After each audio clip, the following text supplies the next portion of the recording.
kita masuk ke bab baru ya, bab kedua tentang gerak lurus beraturan. Nah, pada pertemuan kali ini, apa-apa saja yang akan kita bahas tentang gerak lurus beraturan. Tapi sebelumnya, Ibu mau mengucapkan selamat datang untuk kalian yang bersemangat mengikuti sesi belajar seru hari ini.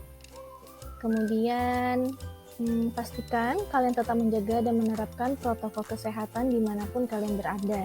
Selain itu, jangan lupa siapkan hal-hal yang penting, yaitu buku catatan, buku latihan, maupun alat-alat tulis kalian ya.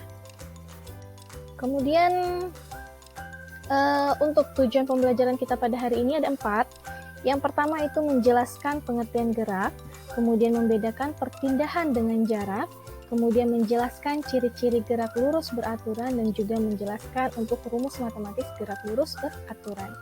Jadi fokus kita pada hari ini terpusat pada gerak lurus beraturan dulu ya. Oke, kemudian pelajaran fisika hari ini. Ya, apa-apa saja tadi sudah disebutkan. Lanjut kita masuk ke intinya, yaitu tentang gerak, pengertian gerak. Apa itu gerak? Nah, konsep fisika yang sering kita jumpai dalam kehidupan sehari-hari adalah gerak. Manusia berjalan, planet berputar, pohon tumbang, jadi seluruh alam semesta bergerak, gitu ya. Bayangkan kereta api tersebut sedang melintas di depan kamu. Penumpang yang duduk di dalam kereta tersebut menurut kamu bergerak atau diam? Ya, jawabannya adalah bergerak sekaligus diam. Maksudnya seperti apa? Artinya bergerak terhadap pengamat di bumi dan diam terhadap kereta. Jadi, setiap gerak itu didefinisikan sebagai perubahan posisi relatif terhadap titik acuan tertentu. Namun, dalam kehidupan sehari-hari, kita sering menggunakan bumi atau tanah sebagai titik acuan umum. Kemudian, untuk pengertian jarak dan perpindahan, apa itu jarak?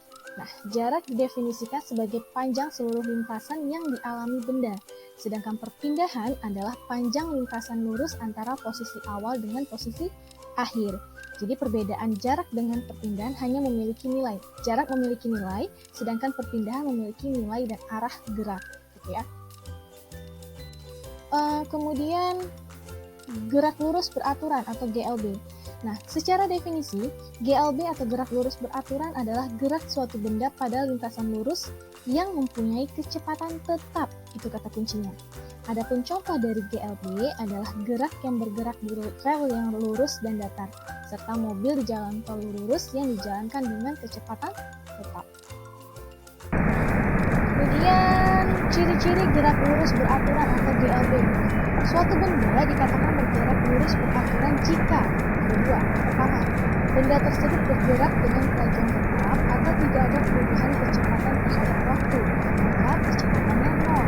Kemudian yang kedua, benda tersebut berada pada lintasan yang lurus. Ya. Oke, kemudian untuk rumus gerak lurus beraturan atau GLB tadi, nah dari rumus yang disebutkan P sama dengan S per T atau kecepatan sama dengan jarak dibagi waktu, atau untuk mencari jarak atau perpindahan sama dengan kecepatan dikali waktu. Nah, dari rumus tersebut, kita jadi tahu kalau faktor yang mempengaruhi GLB hanya ada kecepatan dan juga waktu. Karena kecepatannya tetap, sehingga kita dapat membuat grafik hubungan antara jarak terhadap waktu. Seperti ini.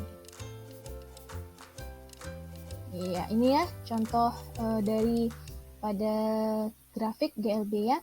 Jadi dari rumus yang telah disebutkan tadi, kita jadi tahu kalau faktor yang mempengaruhi GLB hanya kecepatan dan waktu.